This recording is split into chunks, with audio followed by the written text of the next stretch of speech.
radio de la nation burkinabé aux victimes du crash de l'avion de Air Algérie. Depuis ce matin, 9 des victimes reposent au cimetière de Gounguin. Une cérémonie où l'émotion la disputait à la soif de lumière.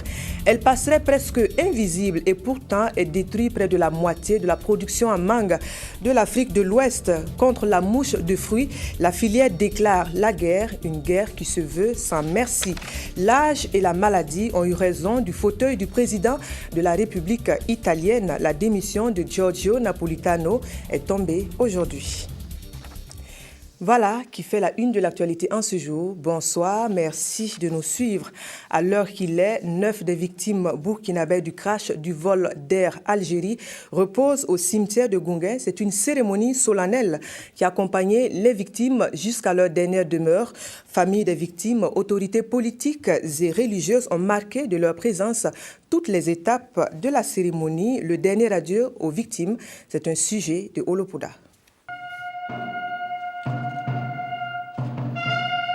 Le cœur serré, la nation burkinabé tout entière s'incline devant la mémoire des victimes du crash du vol AH-57 de la compagnie Air Algérie. Le temps qui s'est écoulé n'a point atténué la peine et la douleur des familles et de tout un pays. Peuple du Burkina Faso, je voudrais saluer ton courage et ta solidarité. En effet, depuis le 24 juillet 2014, tu t'es mobilisé aux côtés des familles endeuillées pour les entourer de tes prières et de tes soutiens qui ont été très certainement des éléments forts de réconfort et d'encouragement. Ce drame qui nous a séparés à des personnes très chères nous a aussi rapprochés les uns des autres, et je puis dire que le ciment de notre nation, l'amour et le vouloir vivre ensemble ont été très fortement exprimé.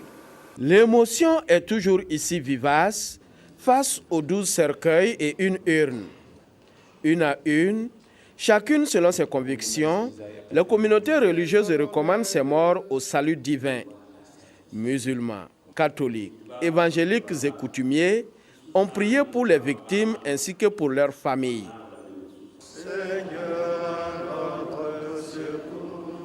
Après les offices religieux, l'imposant cortège funèbre est en route pour le cimetière municipal de Gounguin. Sur le chemin, l'atmosphère était par moments très lourde. Au passage du cortège, l'hommage des Ouagalais est bien visible, une communion qui ne laisse personne indifférent. À tous les parents, tous les amis, les connaissants de ces victimes-là, ne pleurez plus. Ne pleurez plus. Parce que ce sont des personnes qui ont été honorées. Perdre un être, c'est très difficile. Mais c'est inévitable, c'est le destin ça. Mais quand on perd un être et qu'on a le corps pour faire les trucs usagés, comme on est en train de le faire ce matin, cela soulage énormément. Vous vous rappellerez, les premiers moments, je poussais des sanglots. Mais ce matin, comme il y a un effort, parce qu'il y a un soulagement profond. 9 des 17 corps arrivés la veille sont inhumés ici, au cimetière municipal de Gounguin, dans l'intimité de chaque famille. Tous les corps ne reposeront donc pas ici, car certaines familles ont souhaité enterrer les leurs dans d'autres localités. L'ultime adieu est à la hauteur de la peine ressentie par les Burkinabés depuis le début du crash. On revient sur la dernière nuit avant l'inhumation, la nuit des hommages et prières pour le repos des âmes des défunts. Pour l'occasion, toutes les confessions religieuses ont uni leurs prières. On revient sur cette autre étape douloureuse et marquante, la veillée funèbre avec Ernest Kambiri.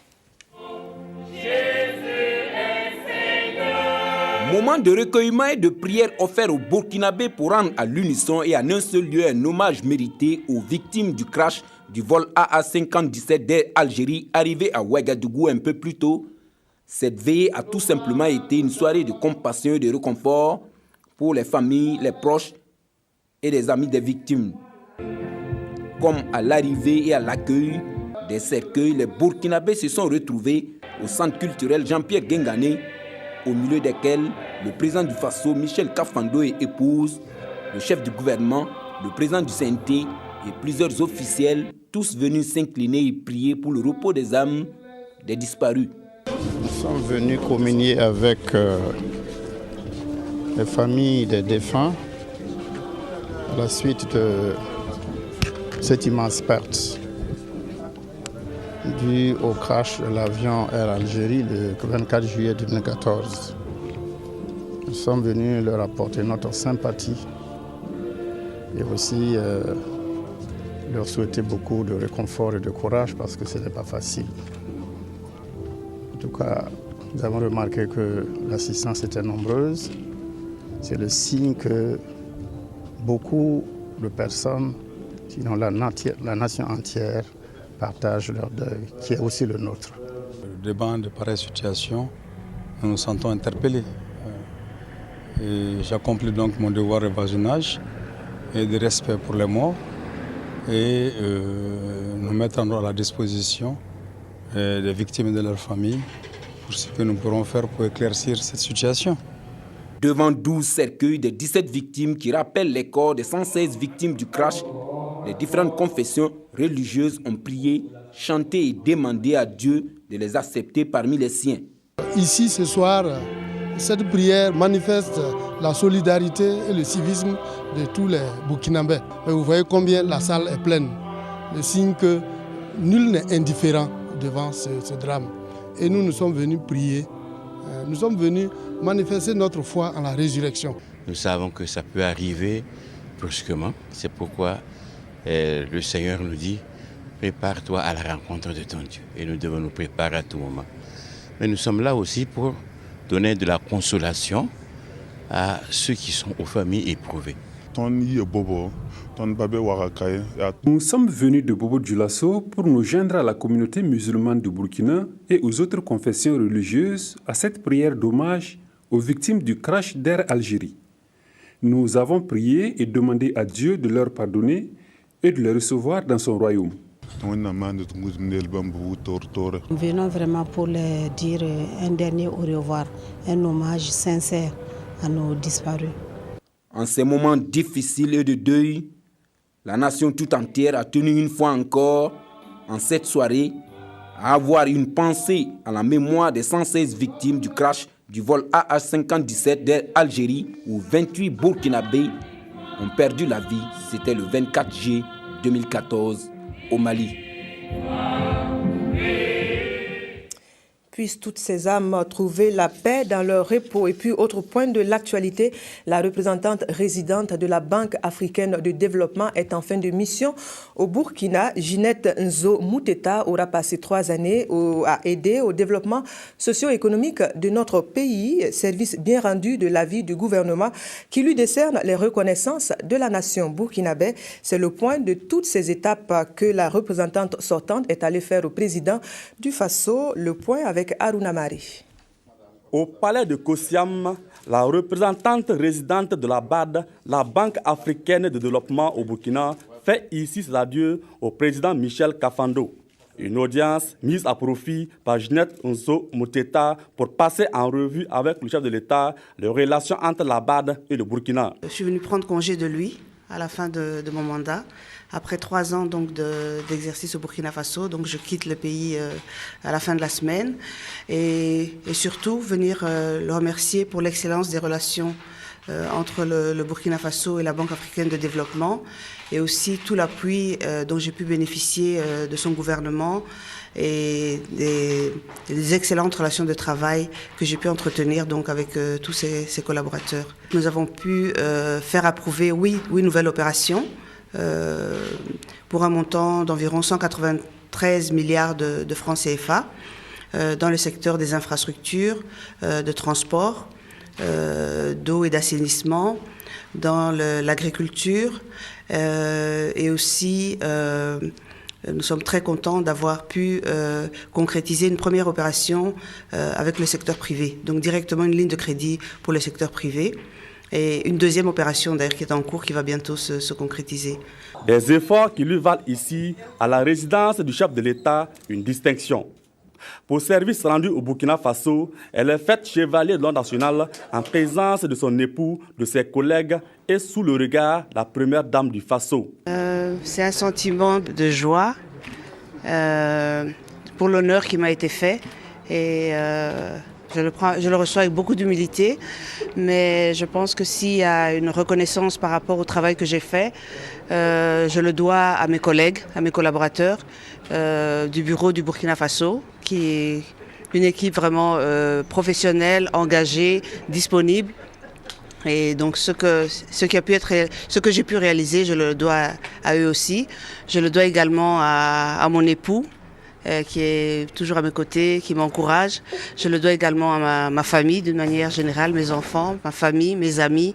Et donc, en tant que croyante, je remercie Dieu. Ginette Nzao Mouteta s'apprête à rejoindre à Abidjan son nouveau poste en tant que chef de la division santé de la BAD. Là-bas, au bord de la lagune Ébrié, elle va mettre ses compétences au service du programme Ebola.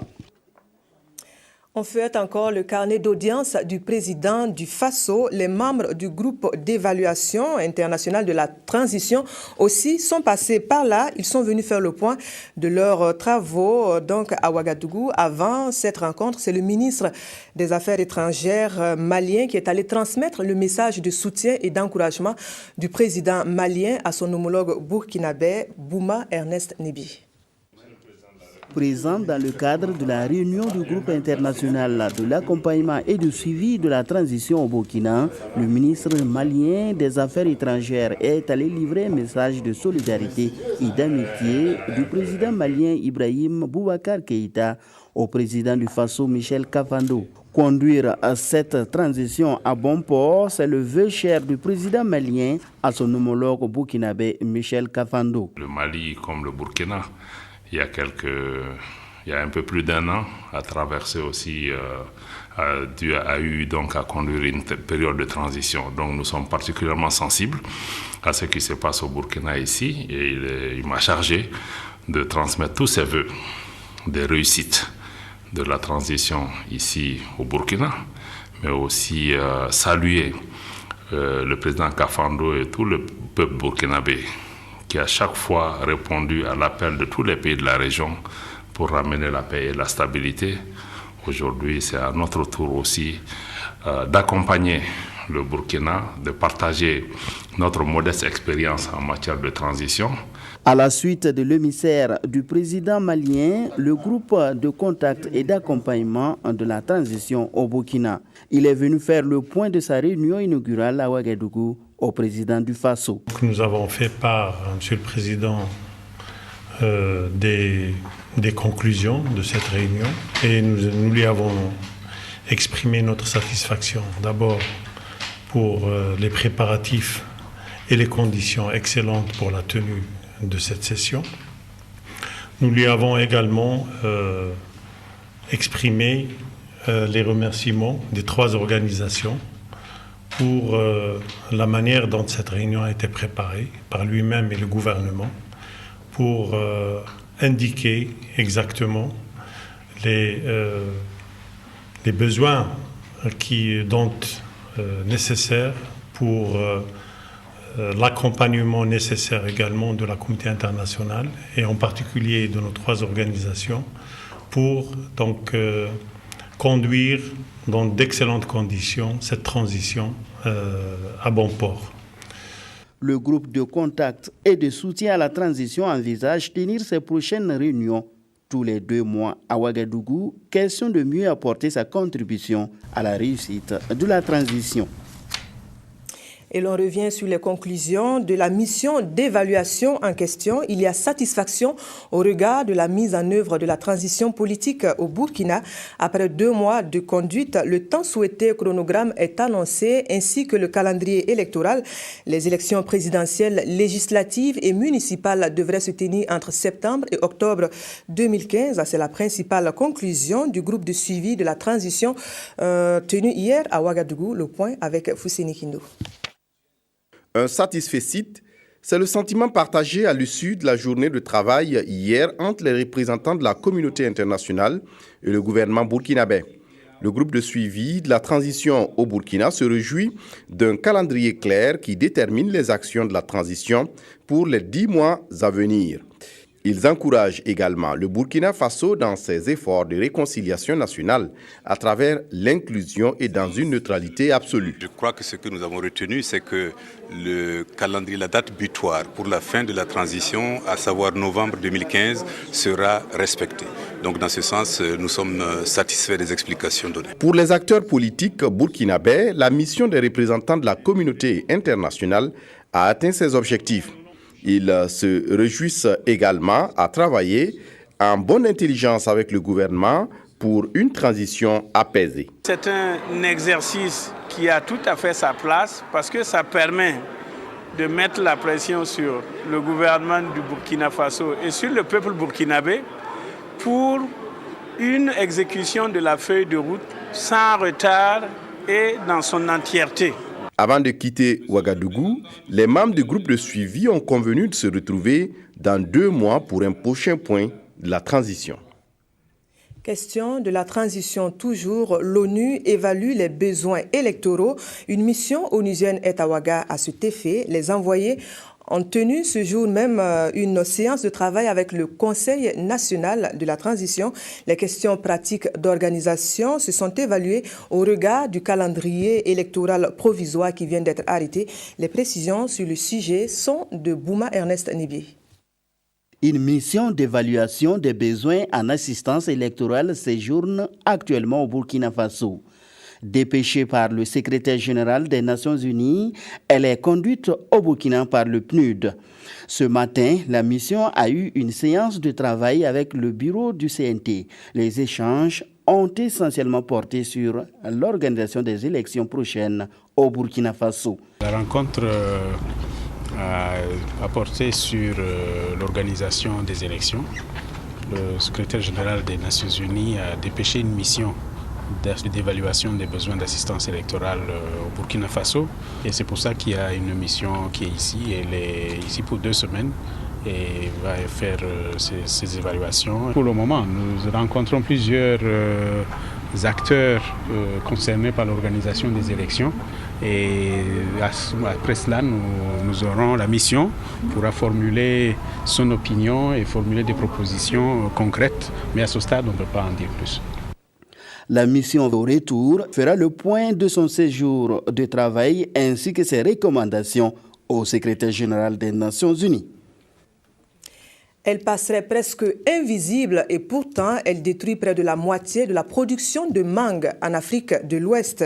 Elle, c'est la mouche de fruits, c'est donc la bête noire des producteurs fruitiers de l'Afrique de l'Ouest contre la ravageuse. La filière fruits propose l'arme qui se veut fatale, un condensé de techniques de lutte les plus efficaces.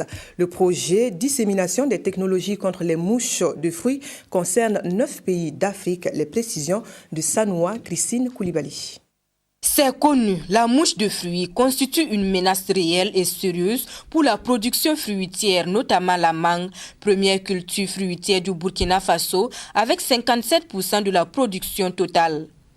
En 2014, les pertes occasionnées par ces nuisibles se chiffrent à des centaines de millions de francs CFA. En 2014, nous estimons autour de 40% toutes ces pertes en champ, ces pertes en station de conditionnement, les pertes en destruction de cargaisons. Mais la réalité, ce n'est pas toutes ces pertes qui posent beaucoup de problèmes parce que ce sont des pertes qu'on peut estimer à une perte matière. Mais il y a les pertes financières. Imaginez, pour remplir une seule cargaison, c'est 22 millions. Et c'est des dizaines, voire des vingtaines de cargaisons qui ont été détruites. Et beaucoup d'opérateurs sont dans des difficultés financières pour démarrer la campagne pour cette raison. Donc la lutte contre la mouche de fruits est d'abord un problème économique, mais aussi un problème de survie des acteurs. Et la recherche agricole a développé et mis à la disposition des acteurs de la filière mangue des technologies pour la surveillance et le contrôle de ces ravageurs. Déjà, la technologie du piégeage des mouches, ça sont des technologies déjà existantes. Des technologies existent également et développées ailleurs, tels que la mouche stérile, le mâle stérile donc de la mouche. C'est la même technique qu'on utilise pour la lutte contre la mouche tsetse dans la trypanosomiase. C'est pour dire que la recherche a une importante expertise dans le domaine. Une expertise souvent méconnue ou faiblement adoptée par les acteurs de la filière. Une préoccupation à laquelle répond le projet régional de dissémination des technologies de lutte contre les mouches de fruits et renforcement des capacités des acteurs de la chaîne de valeur fruits et légumes en Afrique de l'Ouest. La dissémination, ça veut dire d'abord apprendre aux gens à bien appliquer les technologies. Donc la démarche, ça consiste à faire connaître les différentes technologies de lutte disponibles contre les mouches de fruits. Et Dieu seul sait qu'il y en a beaucoup. Le projet, qui concerne 9 pays de la sous-région ouest africaine, a 3 ans pour faire connaître ces technologies dans toutes les zones productrices de mangue et tenter de venir à bout du fléau. Il y a du mécontentement dans le cercle des organisations du secteur informel. Les membres de ces organisations plaident pour le traitement diligent de leurs factures en instance. Il y a aussi la question des prêts promis au secteur du commerce inscrits dans le programme des mesures sociales du régime Compaoré. Le point des doléances avec Draman Guinée. Face entre le collectif des organisations professionnelles du secteur informel et des petits commerçants du Burkina Faso et les hommes de médias. À l'ordre du jour, des plaidoiries auprès des autorités afin que celles-ci donnent un coup d'accélérateur à certains dossiers pendants. C'est des prêts que le gouvernement passé a dit qu'il va faciliter pour que les petits commerçants aient ces prêts. C'est les guichets spéciaux dans le cadre des mesures sociales pour accompagner le secteur informel. Au niveau du secteur, c'était 5 milliards sur 100 milliards. Donc, nous disons on dit que l'administration était une continuité. Le gouvernement qui est venu aussi, à notre sens, doit aller dans cette logique. Maintenant, le gouvernement ne parle pas. Et les gens sont adossés sur des structures. Nous voulons que le gouvernement sorte de ce silence-là. Un autre point non moins important était lui aussi sur la table. Nous parlons de la dette intérieure. Ce n'est pas pour des factures où on dit non, j'ai au moins 5 000, 6 000, non. C'est des milliards que l'État doit à nos patrons. Et si l'État aujourd'hui arrive à éjecter cette somme dans l'économie nationale, on n'a même pas besoin que les partenaires financent. Pour les animateurs de cette conférence de presse, le collectif aura des candidats aux futures élections des membres de la Chambre de commerce. On voit cet élan de solidarité pour des personnes du 3e âge de la ville de Ouagadougou. 25 d'entre elles ont bénéficié de l'aide de l'APEX. L'APEX, c'est l'association de prise en charge sanitaire des personnes âgées, du vivre et du matériel de nécessité. Le point sur la cérémonie de remise avec SL Judith Assogba. Ces personnes du 3e âge souffrent de pathologies liées à la sénescence. C'est un vieillissement de leur capacité provoqué par le vieillissement. Elles ont le sourire aux lèvres car elles reçoivent des vivres, des bidons d'huile, de boîtes de tomates et d'une enveloppe financière de 25 000 francs CFA. Un don qui va améliorer leur repas quotidien. Le geste est de l'association de prise en charge sanitaire des personnes âgées en abrégé, APEX-PA. Ce sont des malades qui ne peuvent pas se déplacer et ils sont oubliés, comme je l'ai dit. Ils ne peuvent même plus se rendre encore dans un centre de santé. Nous ne faisons pas de discrimination pour dire que c'est seulement les retraités. Mais nous prenons en compte même le secteur informel. Tous ceux-là qui, déjà à partir de 55 ans, peuvent bénéficier de ce que nous faisons comme activité. Plus de 700 personnes du 3e âge souffrant de ces maux ont été identifiées par l'association dans les arrondissements 1 et 2 de la commune de Ouagadougou. Mais compte tenu de la modicité des moyens des membres de cette association, seulement 25 bénéficiaires ont été retenus après un tirage au sort. En pareil moment, l'émotion est grande et la joie est immense. Je les bénis et les remercie. Que Dieu leur donne la santé et les moyens afin qu'ils puissent renouveler leurs gestes. APEX-PA ne compte pas s'arrêter en si bon chemin. Elle envisage aussi assurer un suivi médical et apporter un soutien psychologique à chacun pendant 1 an. Des actions qui vont certainement contribuer à améliorer l'état de santé des personnes âgées souffrant de ces pathologies. En sport, revenons sur cette victoire des étalons avant leur galopée pour la Guinée équatoriale. 2-0, c'est le score face au Botswana. Le match comptait pour le deuxième et dernier match test à Nelspruit en Afrique du Sud. Le film de la rencontre avec nos envoyés spéciaux Arthur Ouedraogo et Modeste Ouedraogo.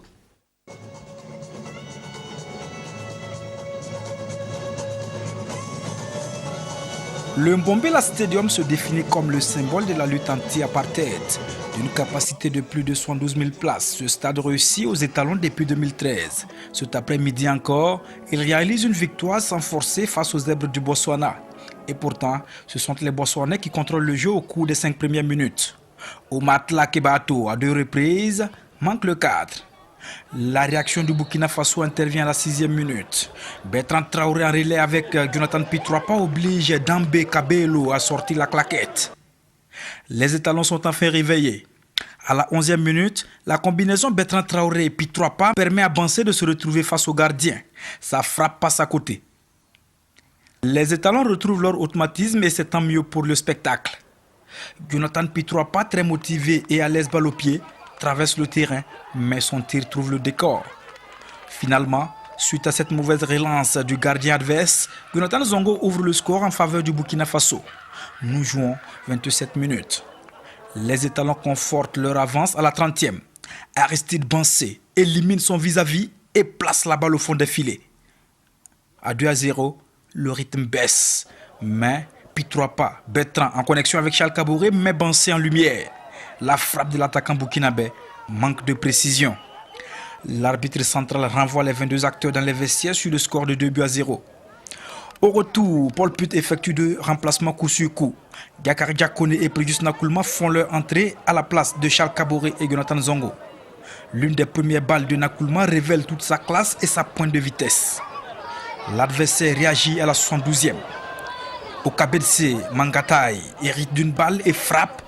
Germain Sano vigilant repousse en corner.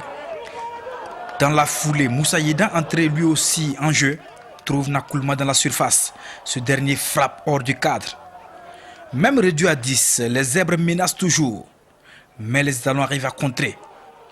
Dans les 5 dernières minutes, les étalons se montrent dangereux. Wilfried Benjamin Balima, à bout portant, teste le gardien adverse, mais ce dernier repousse. Dans les arrêts de jeu, Jonathan Pitroapa place Moussa Yeda sur orbite, mais hélas, son face-à-face passe juste à côté. Score final, 2-0. Paul Put boucle ainsi sa préparation avec une victoire qui augure des lendemains meilleurs. Bonne chance les étalons. Et puis la France, la presse burkinabé fait entendre sa voix dans l'indignation générale suite aux attentats contre Charlie Hebdo. C'est les associations qui portent la parole. Hommage aux victimes de l'hebdomadaire français. Les membres des associations ont remis une déclaration à l'ambassadeur de France au Burkina. Reportage Maïmouna Gira, Adama Koulibaly et Isiaka Ouedraogo. Les journalistes du Burkina Faso, à travers différentes associations de presse, sont solidaires de leurs confrères de France tués dans l'attentat de Charlie Hebdo. Ils ont tenu à le témoigner par cette cérémonie sobre mais hautement symbolique à l'ambassade de France à Ouagadougou. Vous savez que ce drame n'est pas sans rappeler celui de Sapuy, où notre confrère Norbert Zongo a été assassiné. Nous disons qu'aucun journaliste ne doit mourir, en tout cas pas de cette manière-là, et dans l'exercice de sa profession. Et c'est pour ça que nous condamnons la barbarie de Charlie Hebdo. En même temps, nous disons que ça nous interpelle en tant que praticiens. Touché par cette compassion, l'ambassadeur de France au Burkina Faso a tenu à saluer cette initiative. Ça fait chaud au cœur aux citoyens français que je suis, aux résidents burkinabés et puis aussi aux citoyens du monde.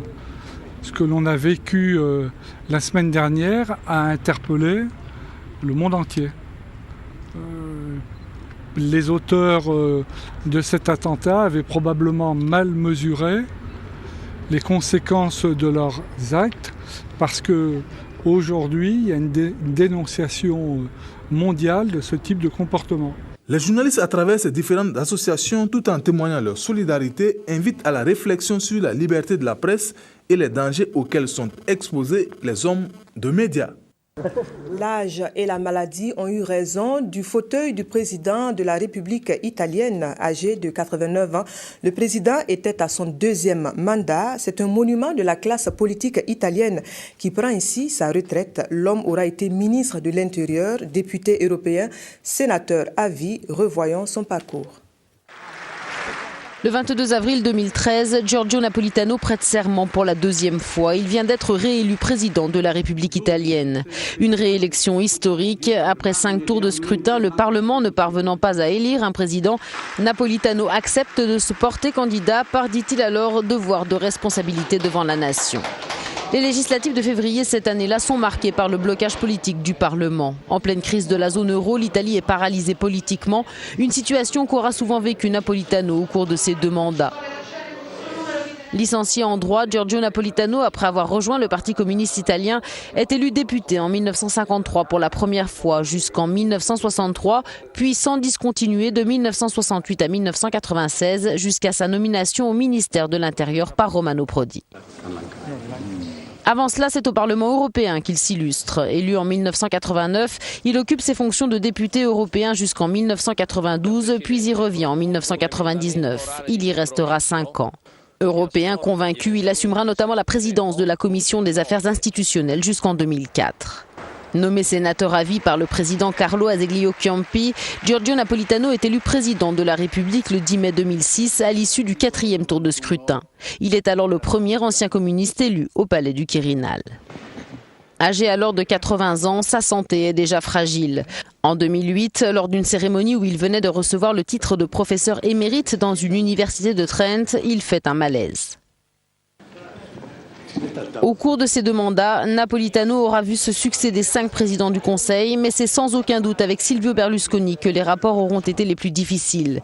Cohabitation politique d'abord et personnalité opposée, c'est le chef de l'État qui obtient en 2011, en plein cœur de la crise de l'euro, la démission du Cavaliere. Le 1er janvier dernier, Giorgio Napolitano avait adressé un message au pape François à l'occasion de la Journée mondiale de la paix. Athée, le président italien a toujours voué un profond respect au Saint-Siège et à l'Église, au point d'avoir établi une réelle relation de confiance et d'amitié avec Benoît XVI notamment. Voilà donc qui referme ce journal. Merci de l'avoir suivi. Nous vous retrouvons demain. Bonsoir.